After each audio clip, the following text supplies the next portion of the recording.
Commercio di Treviso premia Media Nord-Est per il suo lavoro di informazione costante nella pandemia. Il presidente Pozza e servizio pubblico, l'assessore Caner, voce autorevole in un momento delicatissimo. Le parole dell'editore del gruppo Media Nord-Est, Filippo Iannakopoulos: dedico questo premio ai nostri telespettatori. Con loro il patto di fiducia si rinnova ogni giorno. Lockdown sul modello austriaco, impraticabile in Italia, così il governatore Zaia, che conferma il sistema ospedaliero sta reggendo. Intanto al via le prenotazioni della terza dose per over 40. Dai vertici nazionali di Confindustria il pressing sul governo per l'obbligo vaccinale possibilista. Il presidente di Assindustria Veneto Centro oggi in assemblea a Padova. Ordinanza firmata dal sindaco Brugnaro a Venezia, obbligo di mascherine anche all'aperto in occasione delle fiere e dei mercatini di Natale. Giallo sul Monte Grappa, Romano Dezzelino, il corpo di una persona deceduta da tempo è stato rinvenuto in una delle due auto scoperte in una scarpata in Valle Santa Felicita sul Monte Grappa. Ville nel Mirino a Mogliano, la paura tra gli imprenditori e i proprietari tra Zermana e Terraglio, e c'è anche chi da tempo ha deciso di armarsi, difficile sentirsi sicuri, dicono. Entrano nel vivo le celebrazioni della festa della Madonna della Salute a Venezia, il momento più atteso, la messa solenne con il patriarca, sarà trasmessa domenica in diretta su Antenna 3.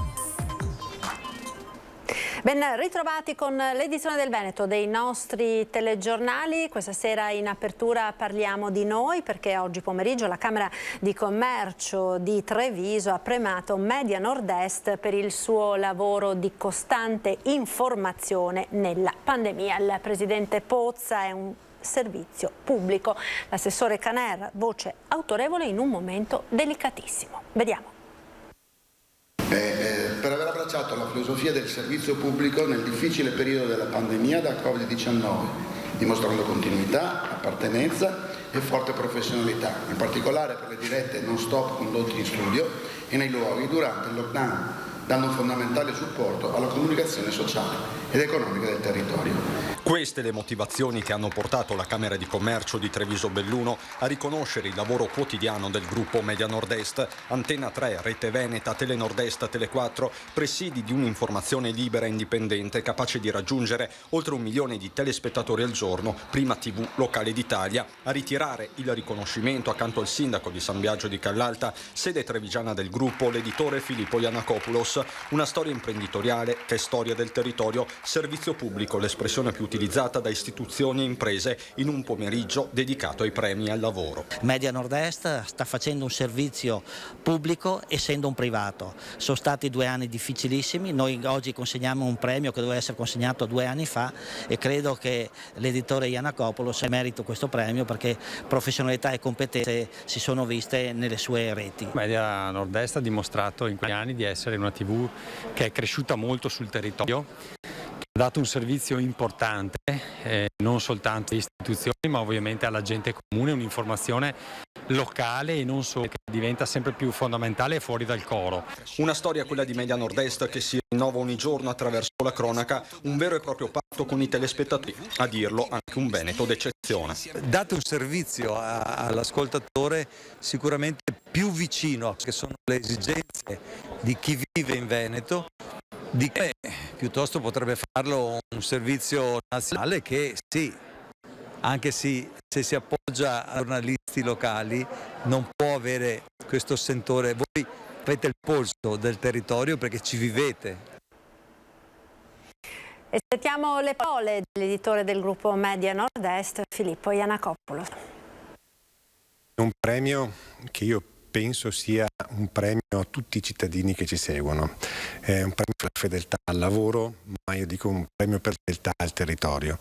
Abbiamo dimostrato, non noi ma tutti quelli che lavorano a Media Nord-Est, dal direttore a tutti i giornalisti, a tutti i tecnici, di essere a servizio di un territorio e quindi di essere una televisione che dedica tutta se stessa al legame col territorio, all'informazione, all'approfondimento, all'informazione autorevole e seria.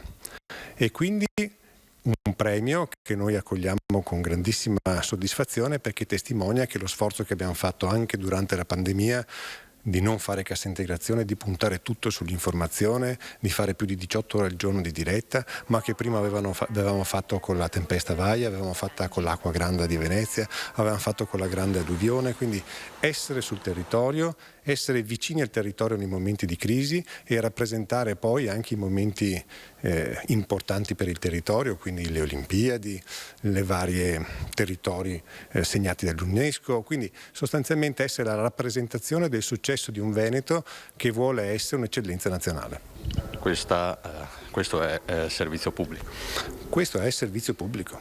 Questo è servizio pubblico, se vogliamo servizio di interesse pubblico, quindi assolutamente è un tema che sta alla radice poi anche della democrazia, il difendere un'informazione locale di qualità, difenderla perché sostanzialmente i costi dell'informazione sono costi che hanno una ricaduta sociale e l'avere voci che riescono a informare seriamente e costantemente i cittadini, io penso sia una questione di vitalità democratica e di presidio veramente dei diritti costituzionali di tutti i nostri telespettatori. Ed ora il punto sulla pandemia del presidente della regione Zaia. Crescono i contagi ma la situazione ricoveri è ancora gestibile, il Veneto resta bianco, intanto è possibile prenotare sul portale regionale la terza dose di vaccino anti-Covid anche per gli over 40. Il virus continua a galoppare in Veneto con altri 1283 positivi e mentre in Europa torna area di lockdown, nel nostro paese non si parla di modello Austria. Così il presidente della regione Veneto, poco propenso al lockdown per i non vaccinati dopo l'incontro con gli altri governatori in attesa di confrontarsi con il ministro Speranza. A mio avviso, stante oggi il modello costituzionale che abbiamo noi e il paese che siamo, pensare di fare il lockdown per i vaccinati non si riesce. Comunque, a prescindere da questo, se qualcuno lo vuole fare in autonomia può tentare di farlo, immagino, ma per un fatto proprio pratico, che sia un'avventura che poi non si concretizza.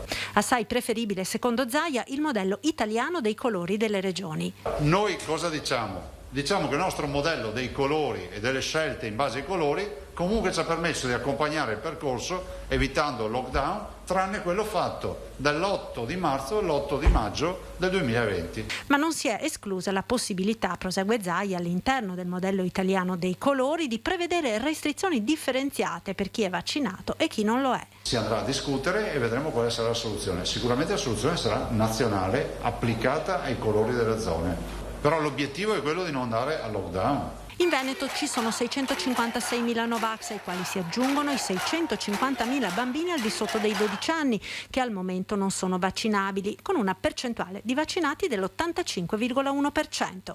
Considerate che abbiamo regioni che arrivano anche al 90-91%, noi, per carità è una goccia di migliaia al giorno, comunque si cresce pian piano, ancora siamo distanti 4 punti, 5 punti da performance migliori. Questo significa comunque una ricaduta anche nelle curve che è diversa. E da oggi è partita la possibilità di prenotare la terza dose di vaccino anche per gli over 40 a 6 mesi dall'ultima dose. Voi sapete che sopra i 40 anni ci si può fare la terza dose. Con la scelta di ieri, delle ultime ore, i quarantenni non vanno più dal 1° di dicembre, ma dal lunedì. Il sistema di prenotazione è sempre quello del portale regionale, utilizzando il codice fiscale e gli ultimi 6 numeri della tessera sanitaria. Oltre 1.647.000 i veneti che al 31 dicembre matureranno i 6 mesi dalla seconda dose per poter fare la terza. Il 27% l'ha già fatta o si è prenotato. Intanto la situazione dei ricoveri per Covid è ancora oggi gestibile, prosegue Zaia, ma gli ospedali sono presi d'assalto anche per tutta una serie di patologie respiratorie che hanno ripreso a circolare massicciamente in Veneto. Per quanto riguarda le scuole si nota un netto incremento dei contagi, con il 63% degli alunni positivi che frequentano la scuola dell'infanzia. Per quanto riguarda invece le fasce d'età più giovani c'è un netto aumento della fascia 0-14, proprio quella dei bambini, insomma dei soggetti in età scolare, mentre nelle altre fasce d'età un po' più contenuto. Ed intanto diverse amministrazioni comunali cominciano a prendere delle misure più restrittive contro i contagi. È il caso del comune di Venezia. Il sindaco ha firmato un'ordinanza che prevede l'obbligo di mascherina anche all'aperto in occasione di fiere e mercatini. Gli eventi in questione sono la Fiera della Madonna della Salute, quella del Natale, il mercatino in campo San Maurizio, la Fiera dell'Epifania, i mercatini di Natale in piazza Ferretto a Mestre, in piazza Mercato a Marghera. In ogni tratto viabile interessato dall'attivazione di sensi unici pedonali e in ogni altra occasione di tempo e di luogo in cui non sia possibile rispettare la distanza interpersonale. L'obbligo non si applica ai bambini di età inferiore ai 6 anni e per chi ha forme di disabilità non compatibili con l'uso continuativo della mascherina. Le disposizioni sono valide nella fascia oraria dalle 9 del mattino alle 23. Perdita di gusto e olfatto è uno dei primi sintomi del Covid e dopo mesi di studi si è capito che può durare anche un anno dopo la guarigione. La perdita del gusto e dell'olfatto è uno dei primi campanelli d'allarme quando si sospetta di essere stati contagiati dal Covid. Ne è stato colpito oltre il 60% delle persone che si sono ammalate. Dopo un anno di studi, l'equipe del Dipartimento di Otorinolaringoiatria di Padova ha scoperto che è una conseguenza del Covid che fa fatica a passare. Quello che abbiamo visto e che si sta vedendo è che in realtà non è proprio come si ipotizzava all'inizio, che fosse una lesione transitoria, che fosse un sintomo transitorio, ma quello che si sta vedendo è che in realtà i pazienti poi nel tempo, e una percentuale non trascurabile che è circa del 20%, anche a distanza di 6 mesi, un anno, finora siamo arrivati a circa un anno nella valutazione di questi pazienti, mantengono un grado di compromissione della capacità olfattoria. Nel 7% dei casi addirittura dopo un anno permane l'anosmia, ovvero la mancanza completa di gusto e olfatto. Questi sono dati che si riferiscono alla popolazione del nord-est d'Italia, studiata grazie a test oggettivi. Il Covid infatti può lesionare i recettori nasali e orali o addirittura alterare il sistema nervoso centrale, da qui la perdita di gusto e olfatto, per cui ancora manca una terapia di cura. Un'altra cosa che si può fare, che è interessante, è la ginnastica olfattiva. Esiste questa ginnastica olfattiva che consta nel somministrare al paziente degli stimoli odorosi 2-4 volte al giorno per un periodo abbastanza prolungato di mesi, e questa sembra avere una certa efficacia. Otorinolaringoiatria a Padova è uno dei reparti che non ha mai smesso l'attività chirurgica nei mesi della pandemia. Purtroppo in Veneto i tumori testa-collo sono tra i più diffusi e colpiscono anche i più giovani. Spesso sono legati all'HPV, il papillomavirus. Per questo il 23 novembre è dedicato una giornata di prevenzione con visite prenotabili alla segreteria del Dipartimento di Otorinolaringoiatria dell'azienda ospedaliera di Padova. Concentriamo sul sintomo, sulla presenza di una massa a livello del collo. Questa può essere la prima spia della presenza di un tumore a livello della mucosa delle vie aerodigestive, e quindi è un sintomo soprattutto nei pazienti a rischio, cioè forti fumatori, forti bevitori, che non va trascurato. Ed ora la pagina dell'economia con l'Assemblea Generale di Assindustria Veneto Centro a Padova. Colleghiamoci dunque con i nostri inviati Chiara Gaiani e Simone Merlo. Buonasera Chiara. Buonasera Marta, buonasera a tutti i telespettatori. Sì, ci troviamo all'interno con il collega Simone Merlo del Gran Teatro Geox di Padova, dove è in corso l'Assemblea di Assindustria Veneto Centro, un'assemblea che torna in presenza dopo 24 mesi, la prima assemblea da presidente del presidente Leopoldo Destro.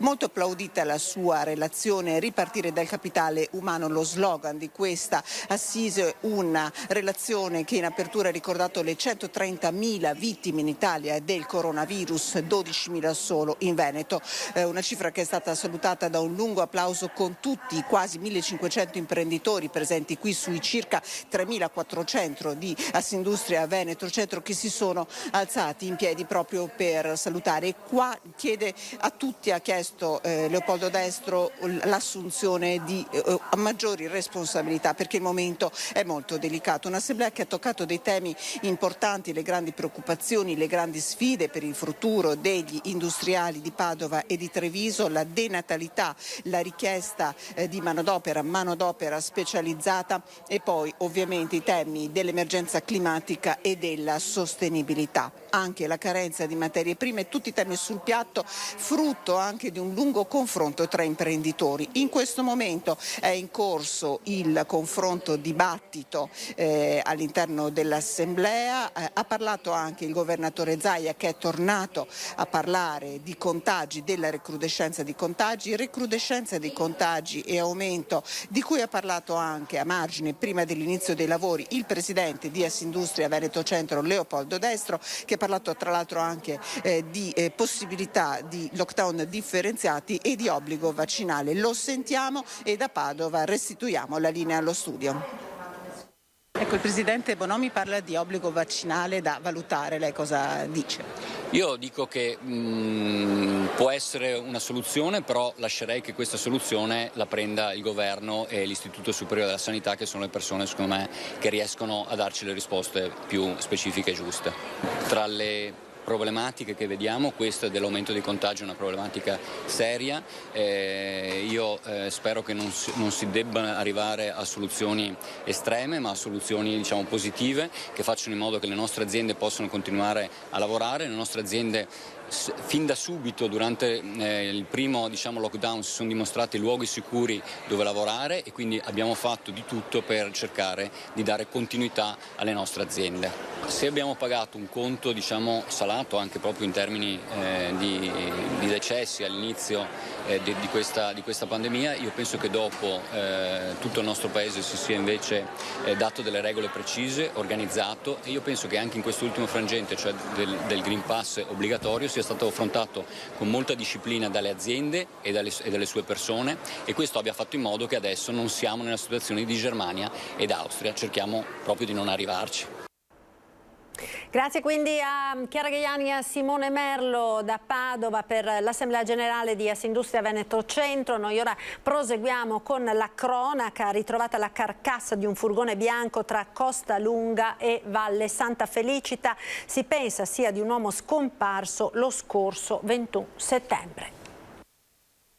È stato individuata un'automobile di colore bianco e quindi con l'occasione si è proceduto con l'attivazione del distaccamento Vigili del Fuoco di Bassano del Grappa, che si sono recati sul posto e in questo momento sono in parete, sono sulla parete appunto nelle immediate vicinanze naturalmente della salma. Ritrovata questa mattina in una scarpata inaccessibile tra Costalunga e Valle di Santa Felicita nel comune di Romano d'Ezzelino, durante un'ispezione aerea dell'elicottero Drago 81, la carcassa di un'auto con all'interno una salma con il corpo di un uomo deceduto da tempo. Si presume si tratti di un uomo di Cassola, scomparso lo scorso 21 settembre, visto per l'ultima volta nella zona del massiccio del Grappa. È su una parete che è prossima a quella che è la strada sovrastante del Monte Grappa, che porta verso Cima Grappa, verso l'ossario. La salma è stata recuperata dall'elicottero del 118 e dal soccorso alpino. Al momento le cause che hanno portato all'incidente sono al vaglio della polizia. Si presume sia stato causato da un gesto estremo del conducente del veicolo, che si trovava in prossimità con altri rottami che non c'entrano con la dinamica dell'avvenimento, in quanto giacciono lì da molto più tempo. Al momento le generalità della persona non si possono ancora confermare, però il mio pensiero va sicuramente ai familiari, che perlomeno adesso hanno un luogo e un cadavere che è quello della persona amata. E sarà la Procura di Vicenza ora a far luce sulla morte di Michele Merlo, deceduto dopo essere stato ricoverato all'ospedale di Bologna nel giugno scorso, prima del peggioramento che lo ha portato alla morte. Il giovane artista di Rosà si era rivolto ad alcuni medici in Veneto per le sue condizioni di salute. Per questo motivo il fascicolo da Bologna si trasferisce nel capoluogo berico. Secondo gli ultimi accertamenti dei periti non emergono responsabilità in capo ai medici emiliani, che avevano avuto in cura fino fino al decesso l'ex concorrente di X Factor e amici. Il fascicolo arrivato a Vicenza con l'ipotesi di omicidio colposo rimane per ora a carico di ignoti. Nel Trevigiano ora Mogliano con le ville dei VIP nel mirino dei ladri, la paura tra imprenditori e proprietari, tra Zerman ed il Terraglio. Nella mia abitazione privata credo che sia giusto poter agire. E lei dice io dormo con la pistola? Assolutamente sì. Sì, non lo nego. Lo dice senza mezzi termini Enrico Monti, contitolare della storica dimora albergo Villa Condumer. Nell'abitazione mia privata credo di dover essere in grado di potermi difendere.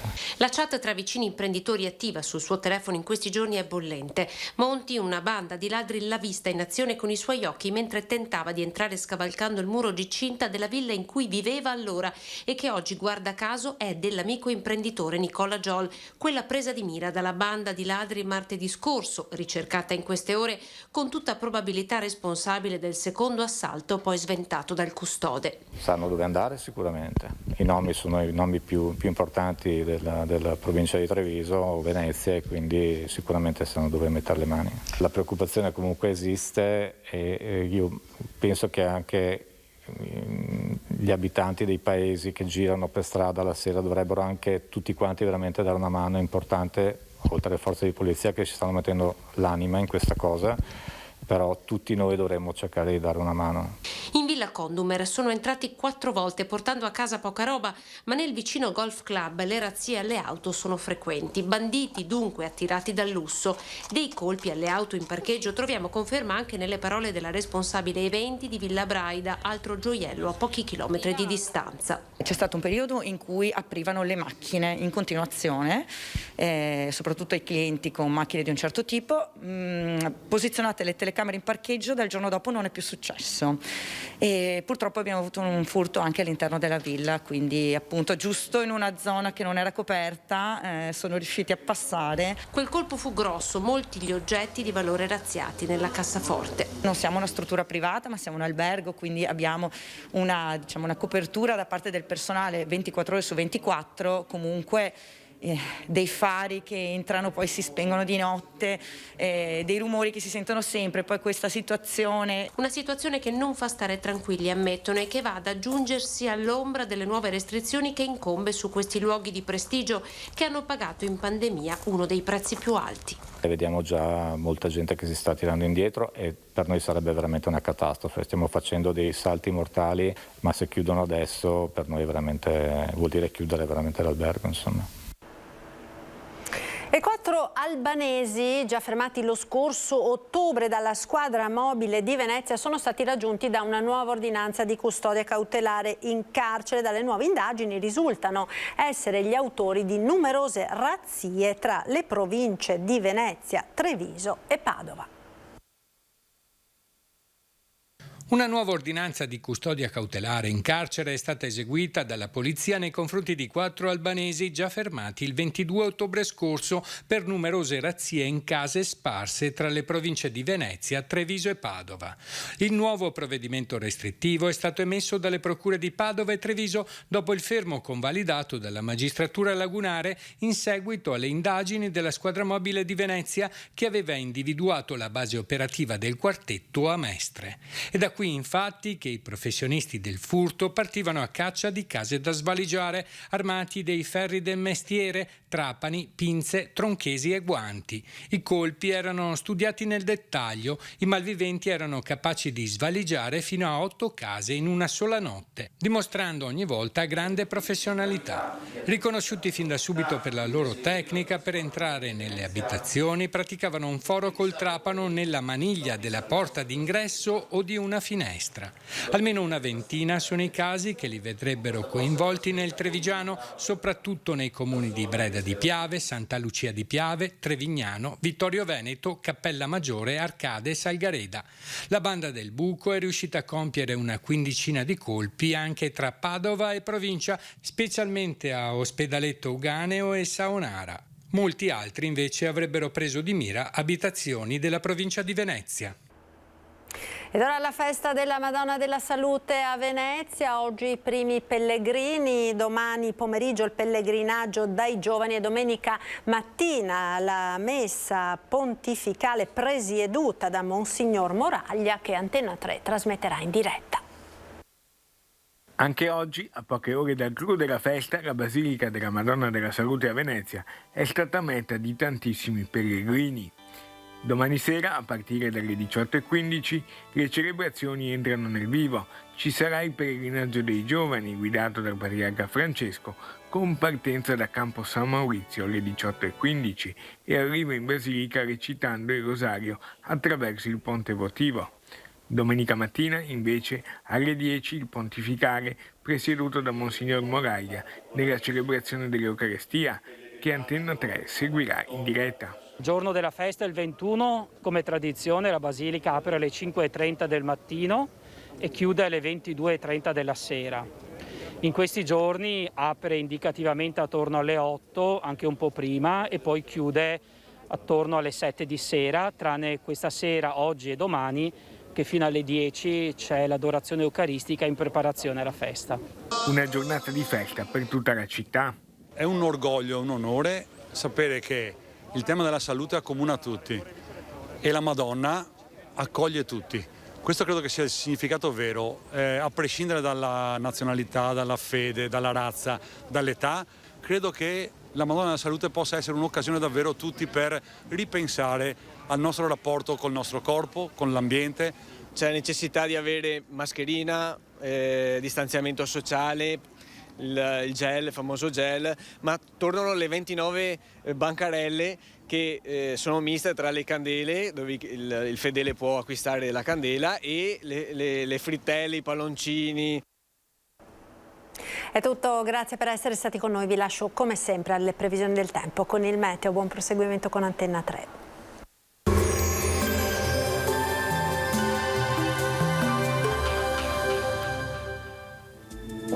Ben ritrovati al meteo. Tempo stabile, ma attenzione alla nebbia che localmente potrà essere anche persistente, ma vediamo insieme il dettaglio di sabato 20 novembre. Sul Veneto precipitazioni assenti, durante il giorno foschie estese in pianura, in parziale dissolvimento al pomeriggio e in nuova formazione di sera. Cielo poco o parzialmente nuvoloso sui settori montuosi dove prevarrà il sole. Temperature stazionarie minime tra 3 e 6 gradi, massime invece tra i 9 e i 13 gradi. Ci spostiamo ora sul Friuli Venezia Giulia, anche in questo caso avremo locali riduzioni della visibilità al mattino, ma a seguire andrà decisamente meglio con più sole. Temperature minime tra 4 e 7 gradi, massime sui 13-14 gradi. Infine diamo uno sguardo alla situazione del Trentino Alto Adige, dove avremo un ampio soleggiamento un po' dappertutto, con cielo sereno o con poche nubi a carattere sparso. Temperature minime intorno ai 3-4 gradi, massime infine sui 15-16 all'incirca. Dal meteo di Antenna 3 per ora è tutto, grazie per l'attenzione e arrivederci.